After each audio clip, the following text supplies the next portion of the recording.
Nantucket Island, with the broad ocean to the eastward and rips and breakers to the westward, northward, and southward. Number 1 Nantucket, New South Shoal, is a lightship, the most desolate and dangerous station in the United States lighthouse establishment. Upon this tossing island, out of sight of land, exposed to the fury of every tempest, and without a message from home all the stormy months of winter, and sometimes even longer, 10 men, braving the perils of wind and wave and the worst terrors of isolation, trim the lamps whose light warns thousands of vessels from the certain destruction and hold themselves ready to save life when the warning is in vain. When vessels have been driven helplessly over the shoals over which the South Shore Lightship stands guard, her crews have not hesitated to lower the boat in seas which threaten every moment to stave or to engulf it, and to pull often in the teeth of a furious gale to rescue of the shipwrecked, not only saving their lives, but afterward sharing with them, often to their own great discomfort, such cheer as the lightship affords. Yet, whoever heard of a medal being awarded to the lifesavers of Number 1 Nantucket, New South Shoal?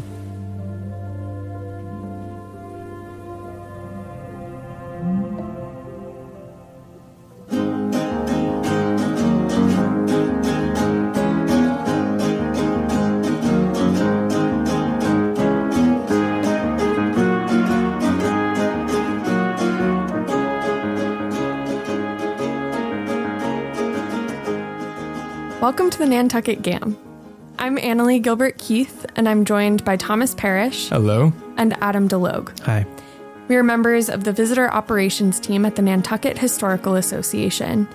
In each episode, one of us will go on a research blitz, pulling facts and stories out of the archive to explore the fascinating history of our island. Then we'll invite a guest to join our GAM to understand how the past continues to shape the modern history and future of the island.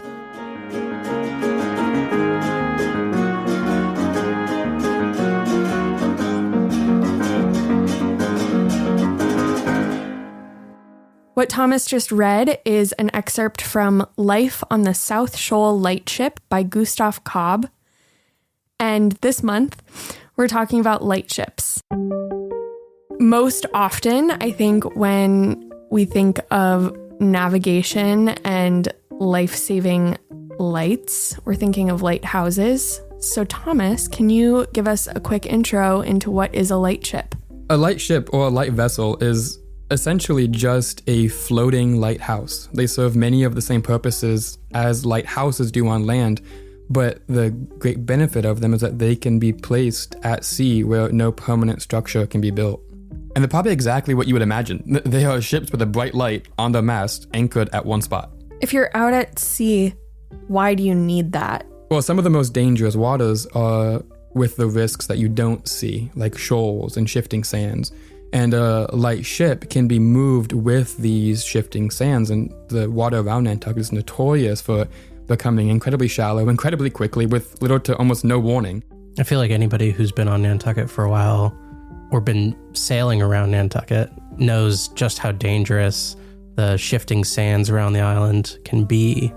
If you aren't paying attention, you can very quickly get into very shallow water where none existed ever before. And a lightship can mark those shallow waters and help them navigate safely and avoid running aground.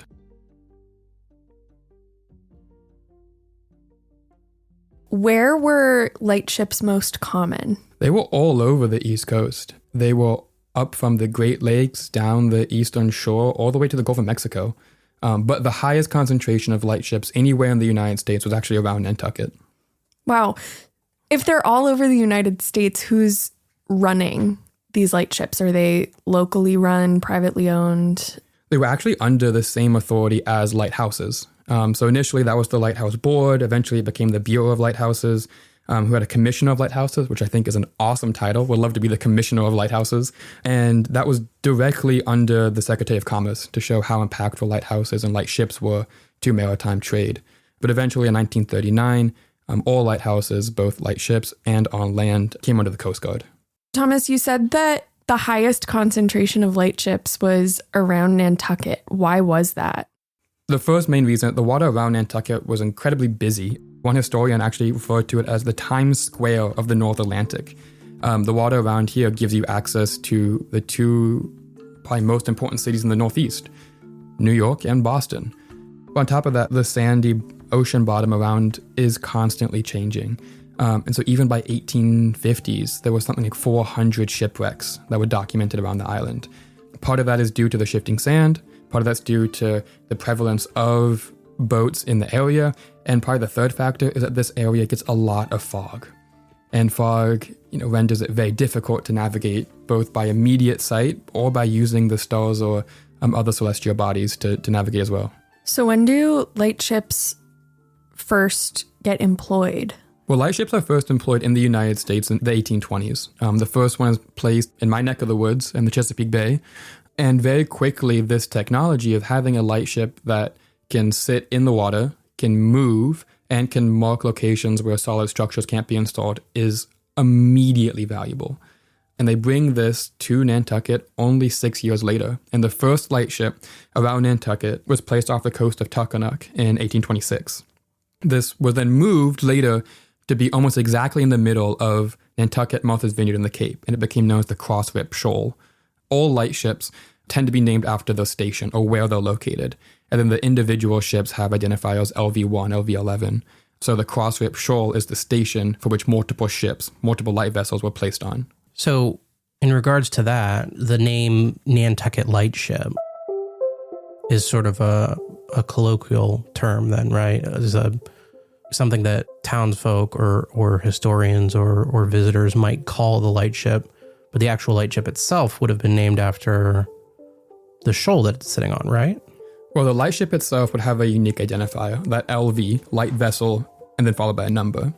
When we talk about the Nantucket Lightship, that actually invokes probably the most famous or infamous lightship station, which is the South Shoal. That was off the east coast of Nantucket, and that was the most dangerous and isolated lightship post in North America. You might be thinking of the lightship Nantucket that's stationed in Boston. That's typically the image that comes to mind when we talk about lightships. It's an active museum, you can go visit it. That lightship sat on the station of the South Shoal. There's very few lightships still in existence that you can go visit. One of them is the Nantucket Lightship, which is on the South Shore. Another one in Baltimore, which I just saw when I visited a friend back in Baltimore last weekend. It's cool to see a technology that we don't really have a modern connotation with. In the everyday life that we live, we don't engage with lightships. And so you tend to not think about or not know the significance of them. And it was really cool to see how they worked because these were quite literally life-saving technologies. And to see it all come together as a holistic thing, it really makes it quite evident why they were around in a way that not visiting a piece of history makes it hard to do. It makes this abstract concept very concrete and easier to comprehend. You mentioned the Crossrip and the South Shoal lightships. Were those in use at the same time? The stations were. Both stations existed and were actually both some of the longest lasting stations. The Crossrip was probably the most photographed station in our collection because the ferries traveling to Nantucket often passed by the Crossrip. And so visitors and tourists would take a photo as this kind of unique thing. And we have plenty of photos of them in our collection. But the South Shore is famous for kind of the opposite reason, that it was almost never seen unless you were navigating the waters going to New York or Boston or to Europe. And it really captured the imagination of what enduring a life on a lightship actually entailed. The Nantucket Lightship, the one that is in Boston now, did that ever serve in the South Shoals location? It did, yes. It was one of the longest serving ships on that location. I think, if I'm remembering correctly, that's not the only lightship Nantucket that still exists. I think there's two. And I want to say the other one is in New Bedford right now. Because I know the one in Boston is a public museum. It's a living museum, yeah. And that's LV-112. Correct, right? LV-112, the largest lightship ever made in North America. When I think of ships on Nantucket, I tend to think more of whale ships or trade ships. So how did lightships differ from those? Well, that would drastically change over time. So let's start at the beginning. Let's hone in on the South Shoal and look at the change over time on the South Shoal. So, starting in 1852, Congress appropriated a sum of $25,000 to investigate constructing a lighthouse on the South Shoal. And the conclusion of that by the engineers was, and I quote, "It was utterly impractical to erect anything durable and useful structure." So lighthouse is not going to go up. So if you can't construct a lighthouse, but you need a warning system, what do you turn to? Lightships. So in 1854, a 300-ton former whale ship was retrofitted to be a lightship in New Bedford. It was called LV-11. The masts were painted yellow, the mast heads painted white, the hull was painted red with big bold white letters that read Nantucket South Shoal. Really intended to stand out. In 1854, it took its position about 20 miles southeast of Sankaty. The captain on that first lightship was a former whaler named Samuel Bunker. Lightships would evolve over time through trial and error. And this first lightship definitely leaned on the error side. A lot of what they would do after this was based on the mistakes they learned from this one. Because this retrofitted whale ship, despite being a ship that could travel the world, it was not very good at being a lightship. But it did work for about 6 months. And so on this lightship, they burned whale oil candles. This is how they illuminated and stood out, burning the oil that this ship had just traveled the world trying to acquire. But the thing about the South Shoal that really stood out by using a retrofitted whale ship, which was not uncommon at the time, or other ships, was that the South Shoal is brutal. Almost every other lightship, Sandy Hook, in the Chesapeake, the Ambrose Channel, even the Crossship to a degree, it's protected in some way. Right, you can see land. There's some cove or harbor to give it some protection. On the South Shoal, you're exposed to everything. Nantucket gets some of the first waves coming from the east and some of the strongest storms. There's nothing to break that up before it hits the South Shoal. And so this retrofitted whale ship was just not able to compete with these heavy gales. And keep in mind that most mariners, when the weather gets bad, you either sail through it, you dive to a harbor, or you weather the storm and try to make it out the other side. On a lightship, you are anchored to your location. You can't do anything but bunker down and hope that your anchors hold.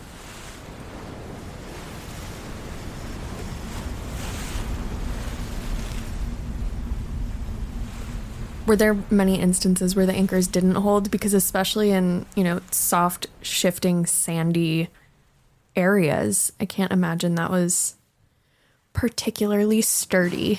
Well, I mentioned that this first lightship only lasted 6 months because of exactly that. That right around New Year's of 1855, a multi-day gale comes and slams the isolated lightship. Wind and waves slam the ship, threatening to push it out of its position. But the anchors consistently snapped the light vessel back into position. There's only so much of that these chains could take, and eventually they give way. They snap. The retrofitted whale ship is blown westward towards the dangerous shores of Nantucket. To avoid running aground, they hoist the sail, but the winds rip it to shreds almost immediately. The captain, Samuel Bunker, is doing everything he can to retain what limited control he had of the lightship as it's blown from its station. Eventually, on January 5th, after miraculously making its way through the shoals around Nantucket, Samuel Bunker drives the ship up on land. When they disembark, he finds that they have drifted all the way to Montauk Bay on Long Island, New York. It's a pretty long way to go. It is a long way to go, especially with a battered sail. Yeah. It's really interesting. The dominant history that I saw several times was that Samuel Bunker was this heroic figure, that he navigated this damaged ship through the shoals around Nantucket to Montauk Point, and everyone survives. But when I was digging into the archives and reading the letters about this incident, I found that might not be entirely true. It turns out the Lightship Authority was really unhappy with how he handled the whole thing, both before and after they broke loose. For example, after they land at Montauk, Samuel Bunker trades and sells some of his supplies. And this just infuriates the investigator, that someone was willing to sell government property to the people who housed them until they could return to Massachusetts. But that's all that they had. And this heroic image is compounded later when Samuel Bunker's grandson wrote to a local paper after the journal of this light vessel was given to the Nantucket Historical Association.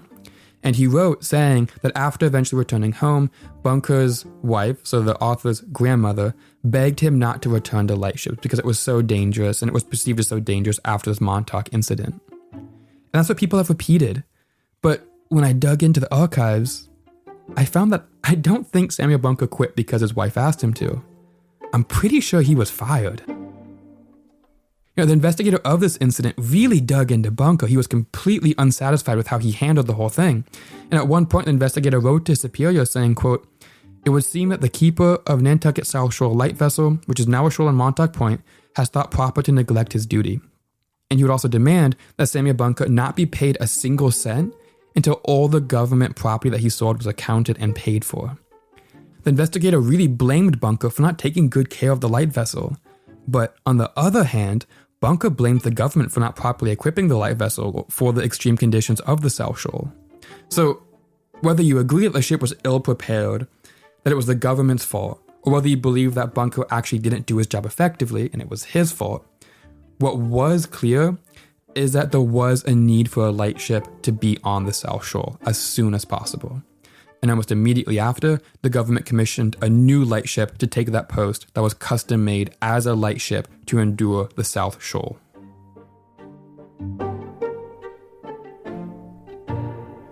I don't know what it is, but I tend to side with Mr. Bunker on this one. I think it's got to be somewhere in the middle. I think that's right. I think the it's truth not is one or the other. Like it was as a whale ship that he had just been told to go park out on a shoal. They put it all on him to make the mistakes first. I think that's the best way to describe it. Yeah. They put it on him to make the mistakes. And he made mistakes. I won't say he didn't, but I also think that the government made mistakes and did not prepare that vessel accordingly to survive the brutal environment of the South Shoal. Well, the vessel was used to traveling the world. It just didn't want to stay in one place. Staying in one place is sometimes harder than going somewhere else. Mm-hmm. What would they be doing on a lightship day to day? Like, what is this job? On this early lightship that was still using whale oil candles, a big part of your task was maintaining the light. Every day, you would lower the light, you would clean the glass, you would trim the wick, you would make sure you had enough whale oil, and you would do that every morning. And during foggy weather, you would strike the bell at consistent intervals, 24/7, to make sure that ships knew where you were and where the shoals were. Besides doing that, you don't do much else, and out on a lightship was a very lonely existence. The journalist who we opened with, Gustav Cobb, in that same article that I read an excerpt from, he wrote, quote, "Another old whaling captain told me that the loneliest thing he had ever seen at sea was a polar bear floating on a piece of ice in the Arctic Ocean. The next loneliest object to that had been the South Shore Lightship. It's a really solitary existence. You only have the men on board to keep you company. Maybe another vessel stops and says hi. Otherwise, you're out there bobbing in the ocean, getting seasick, cleaning that whale oil, ringing that bell all day and all night." It'd be pretty disappointing to, get a new job, go save some lives, and then just be sitting on a boat. Yeah. And the pay, it was fine, but it wasn't anything great. And so it begs the question, why do people sign up to do this? And I think the answer is because people knew that it saved lives. But it was far from an easy existence. Another journalist would write of the South Shore Lightship that it is, quote, "the most monotonous life ever experienced by a mortal. Prison life is easy compared with life on a lightship on a station as distant as that of the South Shoal." I'm not sure. You showed me another quote that said, "If it weren't for the disgrace it would bring on my family, I'd rather go to state's prison." Yeah, that's the captain of the CrossFit, which is in the shipping channel. They, in 1850s, at one point, they saw like 20,000 ships. People on the ferries, when they get close to them in the 1900s, throw newspapers and magazines from the ferry till they have some connection to society. On the South Shore, you are all alone with those other people on board with you. I like spending time by myself. I know I couldn't do that. That's awful. It does make me think, I know that LV 112, the one in Boston, went directly from the Nantucket Shoal Station to service in World War II, which must have been like super exciting for those guys on the Lightship to go from sitting out in the middle of nowhere to going to Boston. Some guy comes and straps a gun to the front of your Lightship and says, "Go protect America." That's its own kind of awful, though. That's like, it's so jarring for the nervous system, even just like going from Nantucket to Boston. Like, forget going from the middle of nowhere ocean to war. Like, that would be... I mean, by going to war, it was still on the East Coast. To be fair, in the Pacific. I believe what happened was they put a 3-inch gun on the front of the Lightship and it protected Portland Harbor. Yeah. Which sounds actually like a very cushy job for what at that time were enlisted men, I think. It was used as an examination vessel in Portland, Maine. And it was armed with a 3-inch gun. I'm surprised you know that. It's a little bit of deep cut trivia. You know, got to know your Lightships. So, but then it returned back to Nantucket after that. At the end of World War II, they were like, come on back to the South Shoal. That's enough socializing for you. Yeah. I can't imagine that. I mean, it's got to be a strange sight, right? Bright red Lightship with the words Nantucket along the side of it, just pulling up to you as you enter Portland Harbor, pointing their gun at you and being like, "Let's see your goods." To be perfectly honest, I think they painted it. I think they repainted it. I don't think it was always the Nantucket on the side of it. But it was probably still bright red. Not exactly low key. After that first retrofitted whale ship, lightships are being built specifically for that purpose. And so you see that evolution of how they're being built and what they're being built with. I can't imagine that they were using whale oil that whole time as their, beacon of light. How did the technology on board these ships evolve as well? Well, that whale oil was ultimately replaced by an electric light, which was significantly brighter. You also see the development of engines. So you had diesel power. So not if, but when you break loose, especially on the South Shoal, you can motor your way back to the station to continue standing guard. But probably besides the light, the most significant change was something that we haven't talked about as much before, and that's the help in navigation. So the light warns people to stay away, but then they install a radio beacon on the South Shoal that helps bring people towards land. This is in a large part to help the ocean liners at the beginning of the 20th century. These magnificent ocean liners, some of the most beautiful ships of their day. The Titanic, if it made its way to New York, it would have passed by the South Shore Lightship. That's wild. Yeah, that's the importance that these vessels have. Technology is improving, but the way you navigate the Titanic in the middle of the ocean was not really that different than how you would navigate a whale ship. But what changes when you start getting closer to land, vessels like the South Shoal had what's called a radio beacon. And these would send out pings, and larger vessels like ocean liners could home in on this radio beacon. But in some ways, it's kind of like putting a traffic cone on a pothole in the middle of a highway. That yes, it stands guard. Yes, it protects this plot hole. But inevitably, you know that someone is not going to deviate around the warning sign. So to be clear, the radio beacon is not for communicating via radio. Correct. It's like the light beacon where it's saying this is here, and that's kind of it. Correct, exactly. And so what you would do on board a vessel like an ocean liner, you would hone in on that beacon, and that would guide you towards shore without having to see a physical light. But inherently, by pointing your boat directly at the radio beacon, you are pointing your vessel directly at the lightship.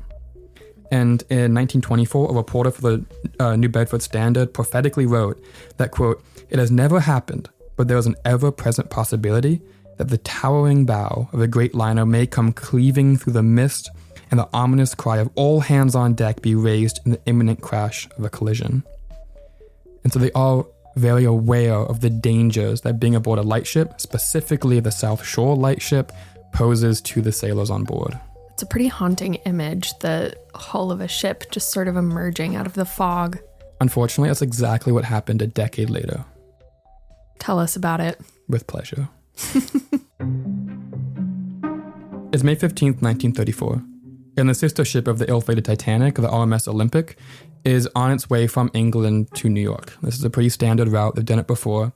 And as usual, the South Shoal is what welcomes you to Nantucket and guides you into the shipping channels to get you to New York. At about 5 a.m., the steamer slows to about 14 miles per hour as a thick fog rolls in. By late morning, they're still going at the slow speed and the fog is only getting more dense. At this point, you only have about 500 feet of visibility. And so again, Captain Binks of the RMS Olympic slows down one more time, and they're creeping through the fog.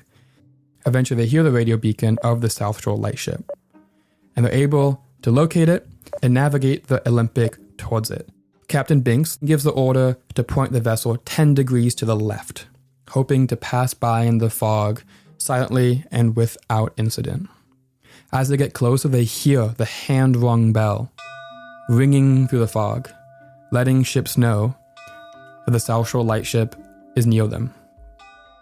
By about 11 o'clock, the lookout from the Olympic sees the red hull of the South Shore Lightship appear right in front of them. It's only 500 feet away. Obviously, they had not pointed 10 degrees to the left. They had incidentally pointed directly at the South Shore Lightship. With only 500 feet to go, Captain Binks gives the order to reverse the engines. The reversal sends shutters running through the Olympic as it's full in reverse. He also gives the order to point the rudder full left, trying to introduce as much friction and slow the ship down in any way to avoid the Lightship because it is too late to turn. On the Lightship, it would have been a frightening sight. As the towering bow of the Olympic cuts through the mist, exactly what the New Bedford reporter warned of. The ship is over 100 feet tall from the waterline to the top of the smokestacks. Now, the Lightship has two 7,000-pound anchors holding it fore and aft. The thought of moving doesn't even cross their minds. It is too late. And those who hear or see the massive vessel emerge out of the fog, scramble on deck, and get their life preservers about them. But those below deck on the Lightship never had a chance. On board the Olympic, the reversing engines caused the huge vessel to shake, and the shaking masks any contact as the bow of the RMS Olympic rips through the tiny Lightship, 75 times smaller. The guests on board the White Star Line don't even know they had just rammed clean through the Lightship, sent it sinking below the waves in just a matter of seconds. As they make their way on deck to see what has happened and why the whole ship was shaking, they see this massive debris field. And the only thing that gives away what has just happened is a buoy that reads South Shore Lightship. The vessel has already sunk beneath the waves.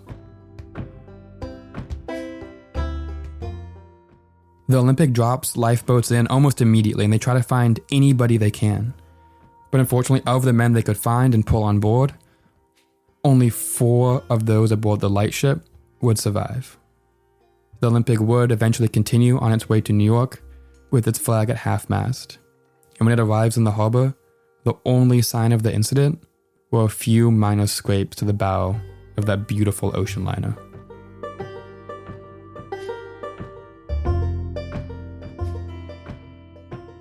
That's one way to break up the boredom on a lightship. Yes, it is. In many ways, though, that's what life on a lightship was like. It was incredibly boring until it was incredibly exciting. It was a life of boredom only broken up by this excitement of being blown off your mooring or fear of getting rammed by another vessel. I mean, this is evidently a very extreme moment, but it wasn't that uncommon. There were at least 237 instances of lightships being blown adrift or drag off the station across the history of lightships. Nantucket definitely pulling the average up on that one. At least 5 lightships were actually lost or sunk because of these incidents, including the first one we opened with, the retrofitted whale ship. There were 150 collisions with lightships that were documented. Most of these were involving sailing vessels, but the ocean liners provided a unique risk to the New South Shoals. The lightship that we have talked about, LV-112, the one in Boston, was actually paid for by the White Star Lines Restitution? as restitution for sinking the other vessel. Oh, good for them. So, I mean, I'm not going to give them a compliment here, but but ultimately the one we know, and the largest one ever built, is because they paid for the Lightship to replace LV-117 that they sank. I mean, that feels like the least that they could have done. It is, in most regards. The lawyers didn't even fight it. They just they just assumed responsibility right away. You don't see lightships out there today, but the shoals are definitely still there. What replaced lightships? How do people navigate today? They were ultimately replaced by a myriad of different technologies. You have buoys, for example. They can be unmarked, and if they drift away, no one's life is at risk. You have what are called Texas towers, which mark locations as well. But you also have navigational technology aboard boats, GPS, radar. We can map the depth without having to send people out there in the same way. The South Shoal was the last station to be removed from service. It was probably the most impactful, most isolated, but also one of the most important to keep. And it would ultimately be replaced by all these technologies that took over. Maritime travel is now safer than ever, in a large part because of the technologies that would replace lightships. And they do that without having to put sailors in risk of life or death, or the boredom that life on board a lightship would take on. So before we wrap up, one final question that I'm guessing a number of people have. Nantucket is so often associated with the lightship basket. Yes. Which we have not discussed. No, you are 100% correct that the lightship basket really keeps the word present in the Nantucket vocabulary, really in the zeitgeist of the Nantucket culture. But to really dive into the history of the lightship basket, the connection to lightships and to Nantucket culture, that should really be a whole other episode of the Nantucket Gam.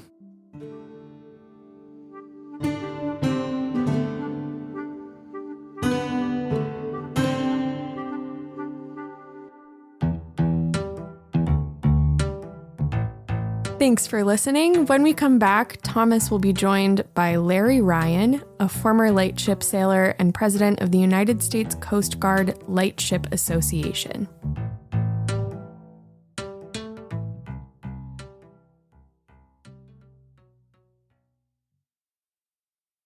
I am joined now by Larry Ryan, a former lightship sailor and president of the United States Coast Guard Lightship Association.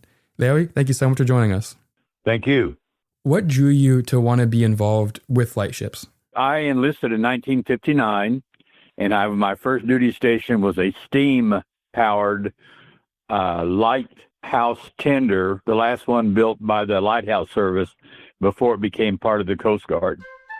Since it was steam, it was going out. They were eliminating steam-driven, and I had the opportunity to transfer to a light ship that was diesel-powered. And did you know what a lightship was beforehand? I knew basically what it was, but I sure did not know how boring it could get at times either. But yes, I knew it anchored out. Different lightships marked different places. And that was the extent of my knowledge at the time. I was more interested because I was an engine room crew. I was more interested in the diesel power than I was the actual light ship itself. And how did you find your first experience on board a lightship? It was we were busy. I enjoy being busy. Even at my age today, I enjoy being busy. And I did the same thing then. We stood engine room watches, always busy. What does that mean exactly, an engine room watch? The engine room watch was, we had generators, of course, for power, of course. We had a water system. We maintained our own water system, fuel systems. So there was a lot of learning in there at 19 years old. And when you say watch, you had someone in there 24/7 then? Yes. There was someone on watch in the engine room 24/7.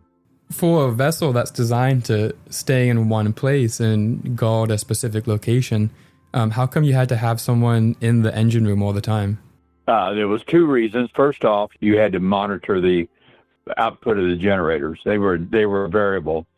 And then the second reason was because we were out in the mid-ocean, basically, or entrances to bays or coves or rivers. We marked a position for incoming commercial freighters, commercial shipping. And they monitored our location as a turning point. That means that sometimes they came close. We did have collisions over the years between commercial freighters, passenger ships, and lightships. And we had to have someone in the engine room at all times that could start the main engine if we had to move out of the way of a incoming vessel. So your job was to essentially, at points, be ready to move in case one of those freighters was not going to get out of the way. Yeah, that is correct, yes. Are you familiar with the story of the RMS Olympic and the Nantucket Lightship? I am. That danger and that risk of danger, was that something that you were aware of when you transferred to the Lightship? Yes. I think that it was a common knowledge because we all were introduced to different functions of the Coast Guard during boot camp. History was one of the things that we were introduced to, and the history of the different loss of personnel, even going back to the Second World War, where we lost active duty Coast Guard. So yes, I was aware of it. When I first reached out to you, in the first email you sent back to me, you said something I really enjoyed, and you said, I'm going to quote you here, that I have always enjoyed history and now find myself a part of history. What did you mean by that exactly? The last lightship was taken out of service in 1983. From Nantucket. So we had, from 1890 to 1983, it was a period of lightship duty. Well, since we have no lightships on duty anymore, I find myself now as part of lightship history, as having served on lightships. You're right, that they are a sort of bygone technology. It's been replaced by other things. So for somebody who might not have seen one of the few lightships still in existence, could you describe what a lightship looked like, what its purpose was, and specifically the one that you served aboard? Let me say this first. Each lightship was assigned to a lightship station. And so the station name would have been painted on the hull of each lightship, so that anybody using that as a landmark or aid to navigation would have known exactly where they were at by the station name of the lightship. So in other words, everybody knows Nantucket is a lightship station. I was on Over Falls off of Delaware. I served off of Blunt's Reef in California. Those were actual lightship stations. The majority of the lightships were painted red. Not all, but majority of them were painted red. They had the name emblazoned on the side so they could be read from a distance. They were basically anywhere from 108 feet long up to 130 feet long. The early ones were, of course, non-powered, powered by sail. They progressed over the years into different types of power systems on it. The Coast Guard actually built 6 lightships after they assumed the responsibility for lightship aids to navigation in 1939. And of the 6 lightships, they built them in pairs, the first 2, the second 2, and the third 2.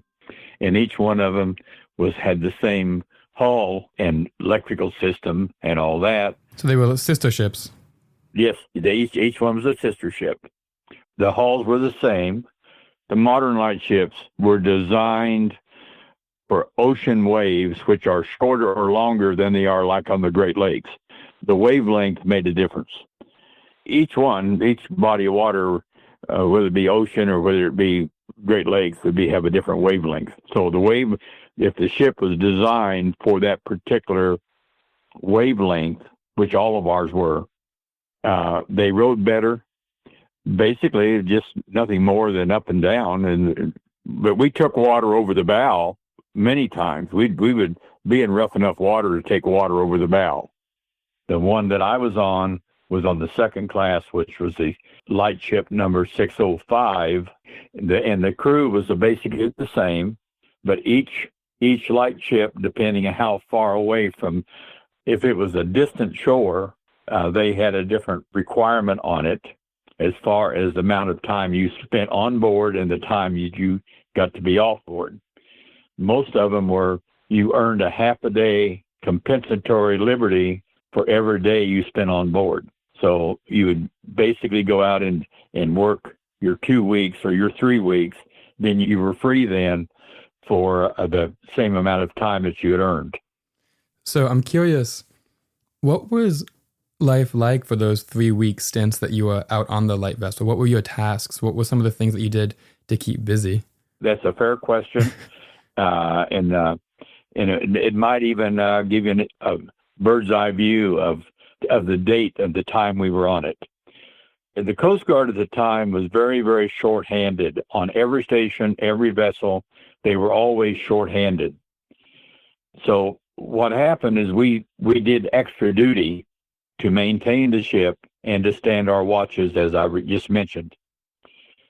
On station, the engine room crew, as an example, we worked 6 hours on and 6 hours off for a continual 3 week period. Oh my gosh. So every day for 3 weeks, it was 6 hours on, 6 hours off. Because we were shorthanded, it allowed very little time for anything other than to watch standing and to get your sleep. So you were not bored as much? No, we didn't have time to be bored because all we wanted, we worked and then we slept. And that's basically what we always had a good cook, and the cooks took good care of us. Well, how far away from land was your ship? On Overfalls, Delaware, we were only out about 40 miles. But you're not seeing land at that point? Well, you could at times, yes. You Okay. could see it at times depending on the visibility and that sort of thing. But basically, no, you could not. On Blunt's Reef, California, we were closer to land. We could actually see land all the time, but there was nothing up there. There was nothing there. I mean, no town, no visibility or anything. It was just basically a land mass. Does the isolation get to you when you're out and there's not much around you? No, I don't think it never bothered me any. I got married while I was on board the one at Overfalls. When you're 19, 20 years old and you just get married, yes, you do miss land, of course. But we accepted that as part of our duty. It's interesting. When I was researching this episode, I was looking at some of the South Shoal, particularly the same station that was rammed by the LMS Olympic. They did 4-month stints. And so they would be out there for 4 months without any relief and only occasional restocking of supplies. And so it was interesting reading about how tough the isolation was. There's a quote that we use in the podcast was something along the lines of a whale ship captain saying the loneliest thing he ever saw was a polar bear on an iceberg. And the next loneliest was the lightship. Interesting to compare that to the modern lightship period that I was on. Our ship was watertight compartment, heated. Air conditioning wasn't required, but it was heated. We had a fresh water supply. We had fresh food. In those days, that was many, many decades prior to the Coast Guard. They were a lot tougher in that period of time, regardless of where you were at. A farm in Kansas would have been far tougher than a farm in Kansas today, as an example. Mm. It was definitely a rugged, hard life at that time. I could not agree more. One of the other things I discovered is, especially on Nantucket, there were a lot of news articles when LV 112, Light Vessel 112, which is the one that is in Boston right now and you can still visit as a museum. When it came out onto the shore, there was all these newspapers talking about how it was essentially as comfortable as any home on land was, and how much of a change it was to be able to have comforts like heating for the first time. Yes. No doubt about that. When we enlisted in the Coast Guard, we were well informed prior to the fact that we would be living a different type of lifestyle, and it would require dedication to duty. What does that mean exactly? Well, we were dedicated to whatever duty we were assigned to. Without a doubt, there were some crew members that did not prefer lightship duty. but they would never have asked. They would never have asked to be transferred because that was what they were assigned for. They were very, very dedicated to what we did. Sounds like you have to be, though. One of the other takeaways from this episode was really how important lightships were. Yes. I mean, they're not a technology that we engage with, but it is no small thing to say that they saved lives. Yes. The purpose of a lightship, of course, was aids to navigation. Until 1980s, we did not have GPS. So the lightship was a major landmark for navigation.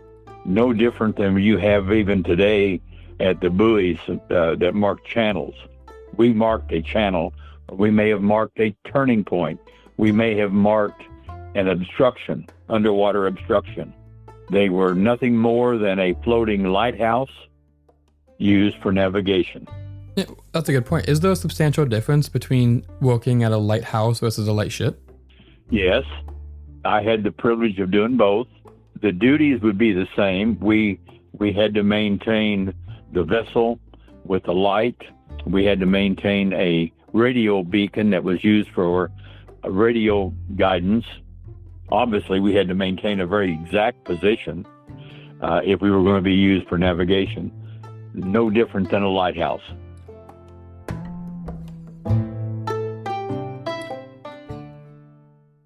You were on two different stations, correct? You were in California, and where else? Over Falls was the East Coast station, basically off of Lewis, Delaware.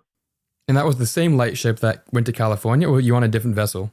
Yeah, we took it to California. That's a long trip. That was a 40-day trip. Oh my gosh. We referred to it as the Poor Boys Yacht Club. But we went into San Francisco for refit after the trip, and then we took it approximately 150 miles north of San Francisco to what they call Blunt's Reef. And it was a reef that extended out from shore 12 miles. And it was an aid to navigation to guide traffic around the reef. What was it like to be aboard a light vessel that's anchored to a single point as it's getting hit by a storm? You learn to anchor your feet to your bunk rails because it is a small vessel and it rode the waves. The captain that we had on Blunt's Reef had been at sea for almost 40 years and had never been seasick. At that time, I had never been seasick. But the captain and I, we both got seasick out of the same storm. It must have been a bad one then. It was a bad one. It was a bad one. But I never got seasick again after that. So made me immune, or what it did to me, I don't know for sure. It sounds like quite a memorable experience. If you don't mind me aging you a little bit. I mean, this was several decades ago, and your memory is like you were just there just the other year.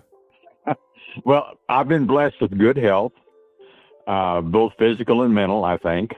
I am 85, almost 86. That would give you an indication that the age group of our Lightship Sailors Association was approximately my age. So that was a limiting factor on how long we could stay active as an organization because of the age. And what was the goal of the Lightship Association? To maintain our history and maintain our camaraderie between our fellow lightship sailors. We enjoyed each other's company. We met for a total of 25 years annually. I had the distinct honor and pleasure of being the president for 20 of those years, actually 21. And we had an annual gathering, always on the water someplace. I traveled I lived in Colorado Springs, Colorado, and I traveled to the coast to organize these meetings and to put these meetings on. And the last one we had was October of last year. We were down to 7 attendees. A lot of them brought their spouses with them, but there was a total of 7 lightship sailors. And even though we were well funded, we went ahead and disbanded because we could not meet again with that few people.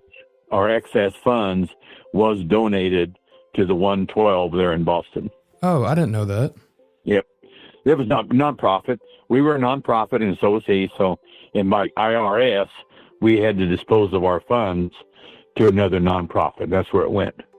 I know of 2 lightships that still exist and are visible publicly. There's the 112 in Boston. There's the Chesapeake, which was right across the street from my dad's office growing up. What happened to a lot of the lightships that were produced both by the Coast Guard and previous? You have 2 more there in your general area, and that would be the 612 and the 613. They're owned by the same individual. They're not open to the public, but they are used. One of them is used for venues and cruises and that sort of thing. They all go by Nantucket because they all served on Nantucket at one time or another. Then we have one down in Lewis, Delaware, that was also used up in the New England area. It's up on concrete, so it'll never be moved. We have the one I served on in California. It's at Oakland, California, at Jack London Square. It is almost identical to what it was when I served on it. It has not been modified. Then we have another one up in Astoria, Oregon. We have one there that is the 605, which would be a sister ship to the one I served on. Well, there are still quite a few that can still be seen. The oldest one is in the port of Seattle, and that is the only one left in existence that was actually steam-powered. So that is the oldest one. I'm sure it takes a lot of work. Anything in the water, especially salt water, can take a beating. But it is, especially for a technology that we don't see used today, maintaining it and keeping it visible and sharing it with the public is one of the most powerful ways to keep this history alive, or any history, in fact. I remember when I was a young kid, I went to the Chesapeake, located in Baltimore, and it was the first time I ever heard of what a lightship is. And I have to say that I don't think, going into this episode, most people, maybe some of our listeners, but not everyone, knows what a lightship is. It's just not a technology that's really prevalent in the modern vernacular of maritime safety. Even at the time when they were in use, it wasn't a common knowledge. It really wasn't of common knowledge even then. What did people say when you told them, as you said you were 19 or 20 when you served on board? What did people say when you said you were a lightship sailor? They kind of roll their eyes and wonder what I'm talking about.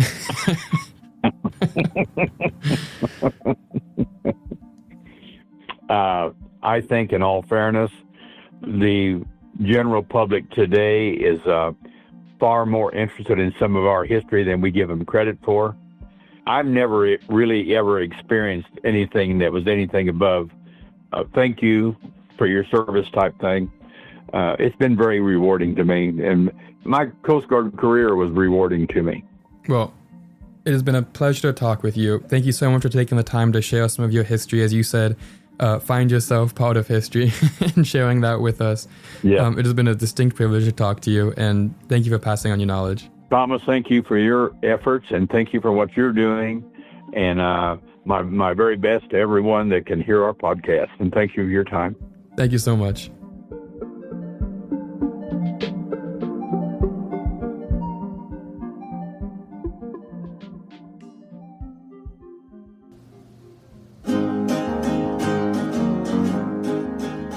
For more information, head to nha.org or check out the show notes. This episode was developed and created by Thomas Parrish, Adam DeLogue, and Annalie Gilbert Keith.